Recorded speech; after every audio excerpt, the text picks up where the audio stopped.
সময়টা আসলেই খারাপ যাচ্ছে বিএনপির জন্য। বিএনপির বিরুদ্ধে একদম মানে গুসলাংডি দিয়া কুমিল্লার ভাষায় আর কি কাঁচা মাইরা নামছে হচ্ছে। এমনকি ওনার যে এথিক্স রাইট নাও, সেই এথিক্স বলছে বিএনপিকে একদম খালের ওই পার নিয়ে ফালানো ছাড়া মনে হয় না তিনি থামবেন। বা দেখুন দর্শক, রাজনীতির দাবার বোর্ডে এই মুহূর্তে সবচেয়ে বড় চালটা কিন্তু খেলা হচ্ছে। এমন কিছু ঘোষণা দিয়েছেন যা প্রমাণ করছে এখন আর ডিফেন্সিভ মুডে নেই। তারা সরাসরি চোখের দিকে তাকিয়ে বলছে, এই অঞ্চল থেকে তোমাদের পাত্তারি গোটানোর সময় চলে এসেছে। শাব্বাস জামাতের আমি ডাক্তার শফিকুর রহমান ভারতের দাদাগিরিকে বৃদ্ধাঙ্গুলি দেখানোর জন্য। জামাতের আমি ডাক্তার শফিকুর রহমান বলেন, তিস্তা মহাপরিকল্পনা নিয়ে কারো চোখ রাঙানোকে আমরা ভয় করবো না। বাংলাদেশের স্বার্থে, বাংলাদেশের জনগণের স্বার্থে আমরা যে কোনো মূল্যে তিস্তা মহাপরিকল্পনা বাস্তবায়ন করবো। এটাই হলো বিরোধী দলের কাজ। জামাত শিবিরের সাথে কুলিয়ে উঠতে পারছে না তারেক জিয়া। বিএনপি শুধু অলরেডি নরম হয়ে এসেছে। জামাতের আন্দোলনে বিএনপি ভয় পেয়েছে। আপনারা বিশ্বাসঘাতকতার কথা বলেন, জুলাই সনদের সাথে বিশ্বাসঘাতকতা কে করছে? হ্যাঁ, এগুলো কথা বলে লাভ আছে? বিএনপি মানেই বিশ্বাসঘাতক, বিএনপি মানেই বেঈমান। সে কথা দিয়ে কথা রাখে না। এতটুকু বল, জুলাই সনদ যদি নাই মানিস, এই বিশ্বাসঘাতক সে বিশ্বাসের সেই কাগজে দস্তখত করেছিলি কেন? শাহাবুদ্দিন চুপ্পুকে রাষ্ট্রপতি হিসেবে রাখা হয়েছিল, কারা তাকে রাখতে বাধ্য করেছিলেন তাদের নাম প্রকাশ করতে বাধ্য করবেন না। শাহাবুদ্দিন চুপ্পুর বিরুদ্ধে এখন অনেক কথা বলেন যে চুপ্পু সাহেব করেছেন, তিনি ভালো প্রেসিডেন্ট না, ইত্যাদি ইত্যাদি। শাহাবুদ্দিন চুপ্পুকে প্রেসিডেন্ট কে রাখতে বলেছিল সেই সময়? আজকে তাকে কে রেখেছে প্রেসিডেন্ট হিসাবে? সে যদি স্বৈরাচারের দোষী হয়ে থাকে, সেই থেকে শাহাবুদ্দিন চুপ্পু থাকবেন কি যাবেন, তিনি আর থাকতে পারছেন না। এমন বিএনপি ঢাল হয়ে দাঁড়িয়েছিল তার এবং জনগণের মাঝখানে। যুগ যুগ ধরে নেতা নেত্রীর কপালের পরিবর্তন হলেও সাধারণ শ্রমিকদের ভাগ্যের কোনো পরিবর্তন হয়নি। মালিক যদি শ্রমিকের উপর ইনসাফ করে, শ্রমিক আর সমস্ত যোগ্যতা উজাড় করে মালিককে সহযোগিতা করবে, কাজ করবে। উনি কিন্তু মিথ্যা কথা বলে নাই, সত্যটা বলছে। এজন্য ধন্যবাদ দিতে হবে। হাটের মধ্যে হাড়ি ভাঙছে ঠিকই, কিন্তু সত্যটা তো বলছে। আসসালামু আলাইকুম প্রিয় দর্শক শ্রোতা, আশা করি সবাই ভালো আছেন। নতুন একটি ভিডিওতে সবাইকে স্বাগতম। বাংলাদেশের চলমান রাজনৈতিক প্রেক্ষাপট নিয়ে ভিডিওর শুরুতেই বেশ কিছু ভিডিওর অংশ বিশেষ আপনারা দেখেছেন। মূলত আজকের এই ভিডিওটিতে সেই সকল ভিডিওর বিস্তারিত আলোচনা দেখতে পারবেন। ভিডিওর শুরুতেই যে সকল ভিডিও দেখেছেন তা থেকে হয়তো ইতিমধ্যেই আন্দাজ করতে পেরেছেন আজকের এই ভিডিওটি কতটুকু গুরুত্বপূর্ণ হতে চলেছে। অতএব চলুন কথা না বাড়িয়ে একটি লাইক দিয়ে সম্পূর্ণ ভিডিওটি দেখে আসি। যেমন আমাদের সালাউদ্দিন সাহেব, উনি কিন্তু মিথ্যা কথা বলে নাই, সত্যটা বলছে। এজন্য ধন্যবাদ দিতে হবে। হাটের মধ্যে হাড়ি ভাঙছে ঠিকই, কিন্তু সত্যটা তো বলছে। এতদিন আমরা কানাঘুষা শুনতেছিলাম। কানাঘুষা কি? সরাসরি তারা বলতেছিল। তাদেরকে খুব একটা দোষ দিতে পারবেন না, কিন্তু নির্বাচনের আগে থেকেই তো তারা নার পক্ষে, যে না আমরা এর সাথে নাই। তারপরে একটা টাইমে যখন দেখছে না না না, কিন্তু আবার ডক্টর ইউনূসও ঘাউরা, সে বলতেছে সংস্কার করুন, বিচার করুন, তারপরে নির্বাচন দেব। তার মানে সে তো রাজি না। সংস্কার করবে, বিচার করবে, কবে নির্বাচন দিবে? এতদিন কি অপেক্ষা করা যায়? ওনারা তো 5ই আগস্টের পরে 7ই আগস্টেই নির্বাচন চাইছে বিএনপি। ওনারা তো নির্বাচনই চাইতেছিল বারবার, কিন্তু নির্বাচন দিতেছিল না। বিচার করতে চায়, সংস্কার করতে চায়, নতুন বাংলাদেশ করতে চায়। তারা তো এটা চাইতেছে না, জোর করে তাদেরকে খাওয়ানো হইতেছিল। একটা টাইমে তারা না পাইরা কথা দিছে, হ্যাঁ ঠিক আছে আমরা রাজি, আমরা রাজি। দেখেন এই যে মহান সংসদে তারা এত বললো যে তারা রাজি হইতেছিল না কোনো মতেই নির্বাচনের জন্য, যার জন্য আমরা হ্যাঁ বলছি, ওয়াদা করছি, ওয়াদা কইরা নির্বাচন কইরা ফেলাইছি। কিভাবে বলতেছিল হাসতে হাসতে, চিন্তা করেন। এতদিন যে বলছে এগুলা কিন্তু ধীরে ধীরে বলছে, অল্প অল্প বলছে, জোর ছিল না। সাথে আবার ওইটাও বলতো অক্ষরে অক্ষরে পালন করব। সবসময় কিন্তু বলছে অক্ষরে অক্ষরে পালন করব। সংসদের এই অধিবেশনের শেষ দিনে একেবারে ক্লিয়ার করে দিছে, বাংলা আবার উর্দুতে। প্রচুর উর্দু কথা বলা হয়েছে কিন্তু সংসদে। আন্দালিবও কিন্তু উর্দুর শায়েরি বলছে, কারণ উর্দু বললে খোঁচা মারা যাবে জামাতকে। কারণ জামাত তো পাকিস্তানি, মানে পাকিস্তানের পক্ষের জামাত। 71-এ তারা আসলেই পাকিস্তানের পক্ষে ছিল। পাকিস্তানের পক্ষে মানে নিজের দেশের পক্ষে থাকা। আমিও তো পাকিস্তানি, ইস্ট পাকিস্তানে আমার জন্ম, আমি পাকিস্তানি না? ওনারা ওই পাকিস্তানের পক্ষে ছিল, কিন্তু সেটা ভুল ছিল, 100% ভুল ছিল। ওই ভুল সিদ্ধান্তের কারণে তাদেরকে অনেক ভুগতে হয়েছে তো ভাই, ফাঁসির দড়িতে ঝুলতে হয়েছে। বিচার আচার কম হয় নাই তো, বহু বিচার আচার হয়েছে, বহু অপমান সহ্য করতে হয়েছে। এরপর একটা টাইমে ওনারা ক্ষমাও চাইছে। শহীদ প্রেসিডেন্ট জিয়াউর রহমান ওনাদেরকে সুযোগ সুবিধা করে দিল।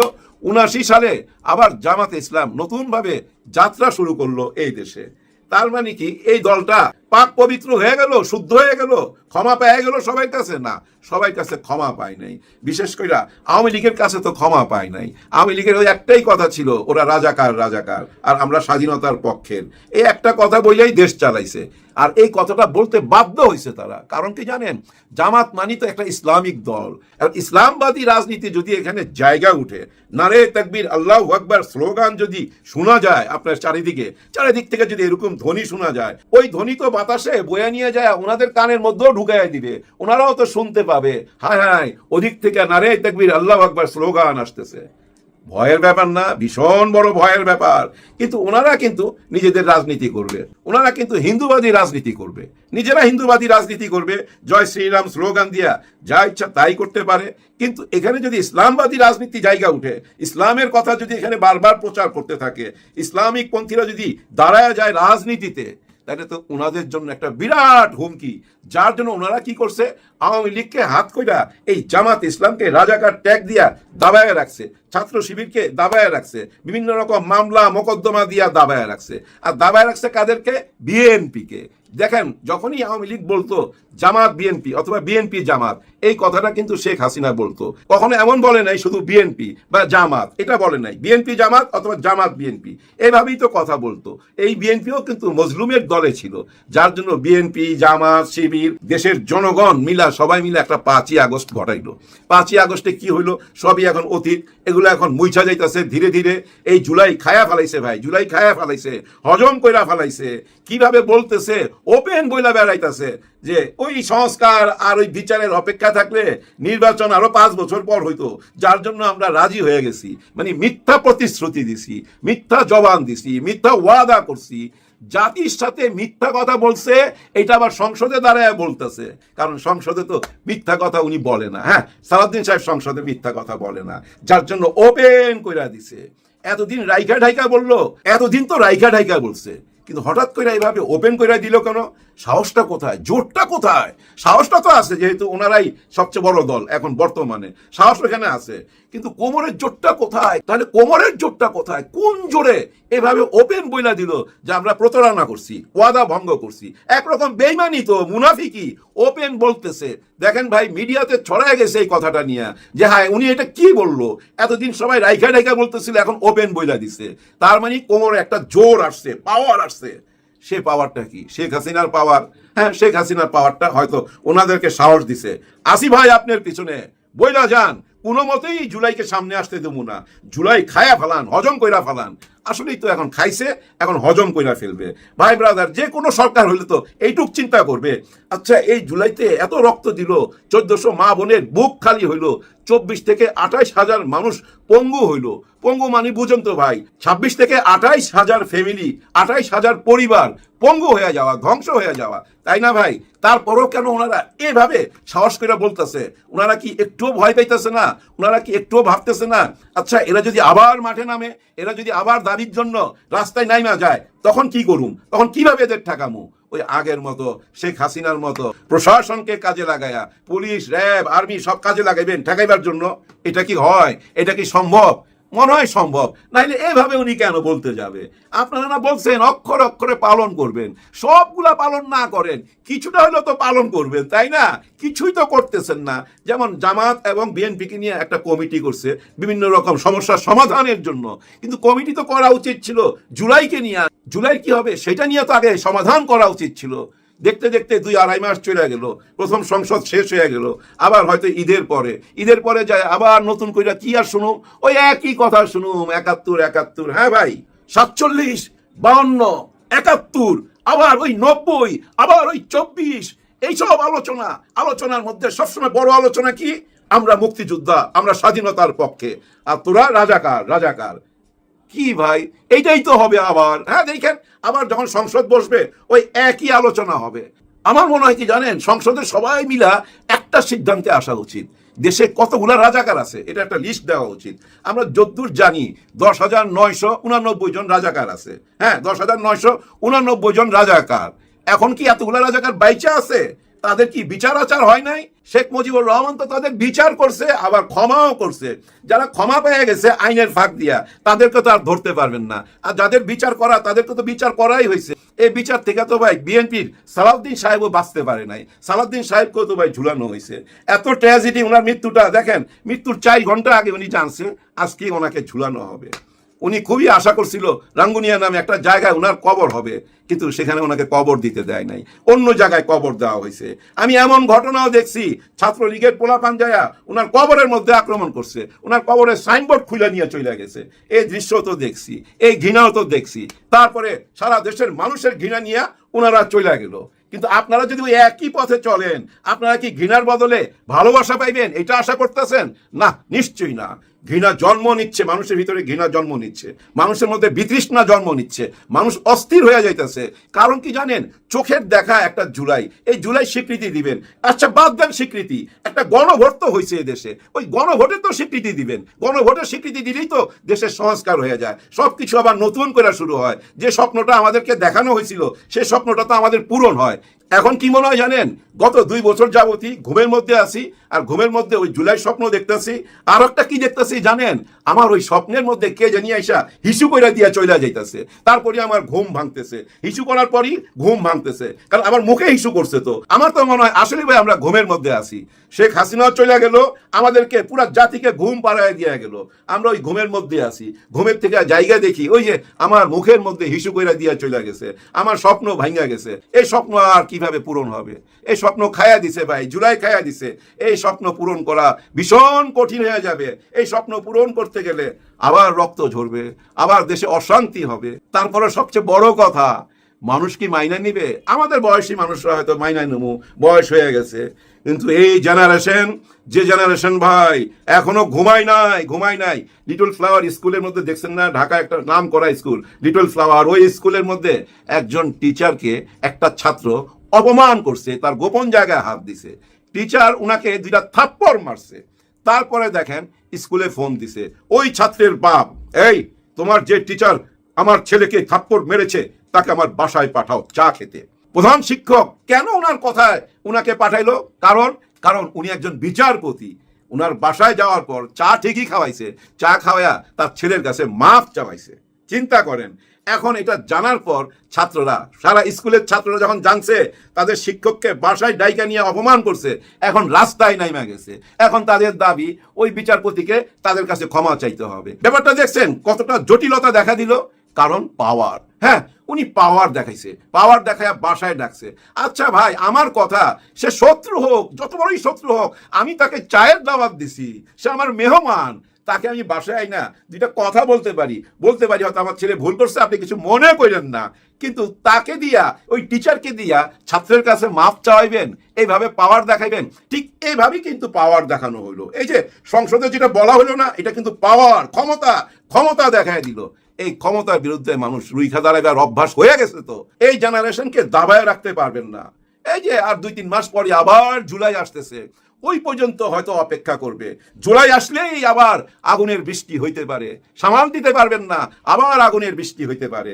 বেশি কথা বলুন না, শুধু এইটুকু বলুন, সবাই মিলে একটা জায়গায় আসেন, জুলাই স্বীকৃতি দেন, গণভোটের স্বীকৃতি দেন। গণভোটের স্বীকৃতি পাওয়ার সঙ্গে সঙ্গে অটোমেটিক সংস্কার হয়ে যাবে। আপনাদের যে 31 দফা একটা দাবি ছিল না, প্রথম দফাই তো লেখা ছিল সংস্কারের কথা, ওই প্রথম দফাটাই পালন করেন, আর বেশি কিছু বলার নাই। ঢাকা দক্ষিণ সিটি কর্পোরেশনে জামাতের মেয়র প্রার্থী যদি সাদিক ক্যাম্প হয় এবং ঢাকা উত্তর সিটি কর্পোরেশনে জামাত ইসলামী জোটের মেয়র প্রার্থী যদি অ্যাডভোকেট শিশির মনির হয়, বিষয়টা কেমন হয় আপনারা মন্তব্য জানাবেন। আপনাদের মতামত জামাতের সিদ্ধান্ত নিতে জামাতকে প্রভাবিত করবে। দর্শক, আগের যুগ নাই যে সংগঠন যাকে ভালো মনে করবে তাকেই প্রার্থী করবে। এটা সংগঠনের বিষয়, কারো পক্ষে কেউ ক্যাম্পেইন করতে পারবে না, প্রচারণা চালাতে পারবে না। সংগঠন যা ডিসিশন দিবে সামিয়ে না ওটা না। এই ভাওতাবাজির যুগ নেই, এটা একটা পিওর ভাওতাবাজি যে সংগঠন যাকে ভালো মনে করবে তাকে প্রার্থী দিবে। এর চাইতে প্রতারণার রাজনীতি, 2 নম্বরই রাজনীতি আর নাই। হ্যাঁ, এটা একটা সময় পর্যন্ত ঠিক ছিল, যখন জামাতের লক্ষ্যই ছিল যে 18টা সিট পেলেই আমরা হ্যাপি। তখন পর্যন্ত জামাত ক্ষমতায় আসবে বা বিরোধী দল আসবে, অধিকাংশ জায়গায় জামাত জয়লাভ করার জন্য নির্বাচন করতো না। জামাত নির্বাচন করতো দাওয়াতি কাজ সম্প্রসারণের জন্য, নেতাকে পরিচিতি করানোর জন্য। তখন সংগঠন যাকে প্রার্থী করতো দ্যাট উড বি গুড। কিন্তু এখন সেই যুগ নেই। এখনকার যুগ হচ্ছে জামাত জেতার জন্য নির্বাচন করে। যেমন অতীতে কখনো ঢাকার কোন মেয়র নির্বাচন জামাত, শুধু ঢাকার না, বাংলাদেশের কোথাও কোনো মেয়র নির্বাচন জামাত জেতার জন্য করেনি। কোন সিটি কর্পোরেশনে জামাত জিততে পারবে এটা জামাত বিশ্বাস করেনি। এমন 2018 সালে এহসান মাহমুদ জুবায়ের ভাই বিএনপির বিরুদ্ধে আওয়ামী লীগের বিরুদ্ধে নির্বাচন করেছিলেন সিলেটে, সেটাও জেতার জন্য না। জামাত ভালোভাবেই জানতো যে 10-12 হাজারের বেশি ভোট পাবে না, সেটাই হয়েছে, কিন্তু তারপরও নির্বাচন করেছিল। এটা গ্রেটার সেন্সে বিএনপি এবং জামাতের মধ্যে দর কষাকষির একটা অংশ ছিল। তো দর্শক, এখন জামাত নির্বাচন করে জেতার জন্য। ঢাকা উত্তর এবং দক্ষিণে জামাত সিরিয়াসলি বিশ্বাস করে যে এবার, এবং জাতীয় নির্বাচনে যে ভোটের সমীকরণ সেটাও শো করে যে 2 সিটি কর্পোরেশনেই জামাতের মেয়র হওয়া সম্ভব। শুধু ঢাকা উত্তর এবং দক্ষিণে না, আরো বিভিন্ন জায়গায় জামাতের মেয়র হওয়া সম্ভব। যেমন রংপুর সিটি কর্পোরেশন নির্বাচনে জামাতের মেয়র হবে, এটা মোটামুটি নিশ্চিত। ঢাকার 2 জায়গায় হতে পারে, খুলনায় একটা সম্ভাবনা আছে, বরিশালে সিলেটে সম্ভাবনা আছে, কথা আমি মনে করি না। বরিশালে হতে পারবে না, সিলেটে হতে পারবে না। চট্টগ্রামে ফাইট করবে, অসম্ভব নয় জোটের সমীকরণে, বা চট্টগ্রামে ওই প্রার্থীও নাই। ঢাকা উত্তর দক্ষিণ এবং রংপুর এই 3 জায়গায় জামাত জিততে পারে, এটা জামাত সিরিয়াসলি বিশ্বাস করে। এমনকি গাজীপুরও অঘটন ঘটে যেতে পারে। গাজীপুর আওয়ামী লীগ অধ্যুষিত এলাকা, তারপর আওয়ামী লীগের লোকজন বিএনপি আর ভোট দিবে না, হয়তো অনেক হিসাব নিকাশ আছে। সেই জায়গায় এবারকার হিসাব নিকাশ সম্পূর্ণ ভিন্ন। জেতার জন্য নির্বাচন করা, আর জেতার জন্য নির্বাচন করলে প্রার্থী কে হবে বা কাকে প্রার্থী করলে ভালো হবে, এটা কখনোই সংগঠন যাকে ভালো মনে করে তাকে করা ঠিক না। এটা হওয়া উচিত কার যোগ্যতা বেশি, জনগণ কাকে ভালোভাবে নিবে। এই জন্য সংগঠনও কিন্তু সিদ্ধান্ত নেয় মূলত জনগণের রিয়াকশন বিবেচনায়, জনগণের কাছে কার গ্রহণযোগ্যতা কতটুকু, কে জনগণের কাছে কতটুকু যেতে পেরেছে, কাকে দিলে জিতিয়ে আনা সম্ভব হবে, এই টাইপের লোককেই কিন্তু নমিনেশন দিতে হয়। এই জন্য আমাদের আপনাদের রিয়াকশন, মতামত জামাতের সিদ্ধান্ত নেওয়ার ক্ষেত্রে গুরুত্বপূর্ণ ভূমিকা পালন করবে। যেমন সাদিক কায়েমকে নিয়ে একটু ইস্যু বাজারে জামাত ছেড়ে দিয়েছে, জামাত কিন্তু আনুষ্ঠানিক সিদ্ধান্ত দেয়নি, কিন্তু জামাতের এক্সপেরিমেন্ট হয়ে গেছে যে সাদিক কায়েমকে যে হাইপ তৈরি হয় বা জনগণের যে আগ্রহ, জামাত শিবিরের লোকজনই তার পক্ষে যতটা চেষ্টা করবে, অন্য কোনো প্রার্থীর পক্ষে এরকম চেষ্টা করবে না। তো এই যে সাদিক কায়েমের নাম ঘোষণা করার পর চারদিকে যে রিয়াকশন জামাত দেখবে, এটা জামাতকে সিদ্ধান্ত নিতে প্রভাবিত করবে। এবং জামাত অলরেডি ডিসাইডেড যে না, সাদিক কায়েমের বাইরে কোনো প্রার্থী ঢাকা দক্ষিণ হতে পারবে না, যৌক্তিক নয়। দেখুন এটা এই চিন্তা জামাতের মধ্যে কিভাবে ঢুকেছে, এই যে সোশ্যাল মিডিয়ায় যে আমরা যে হাইপ তৈরি করেছি এটা দেখে। এরকম ঢাকা উত্তরের ক্ষেত্রেও আপনারা মতামত দেন, ঢাকা উত্তরের ক্ষেত্রে শিশির মনির হলে কেমন হয়। আমাদের আপনার মতামতেই জামাত সিদ্ধান্ত নেবে, এবং এটাই উচিত। সাংগঠনিক ফোরামে কে নির্বাচনে প্রার্থী হবে এটা উচিত নয়, এটা গণতান্ত্রিক পদ্ধতিতে হওয়া উচিত। আমি আশা করছি সম্পূর্ণ ভিডিওটি দেখেছেন এবং এই ভিডিওর সাপেক্ষে আপনার কি মতামত সেটা অবশ্যই কমেন্ট বক্সে জানিয়ে যাবেন। ভিডিওটি ভালো লেগে থাকলে শেয়ার করতে ভুলবেন না। আমাদের এই চ্যানেলে নতুন হয়ে থাকলে চ্যানেলটি সাবস্ক্রাইব করে চ্যানেলের পাশে থাকবেন। আর যারা ইতিমধ্যেই চ্যানেলটি সাবস্ক্রাইব করেছেন তাদেরকে অসংখ্য ধন্যবাদ। দেখা হবে নতুন কোনো ভিডিও নিয়ে, ততক্ষণ সবাই সুস্থ থাকবেন। আল্লাহ হাফেজ।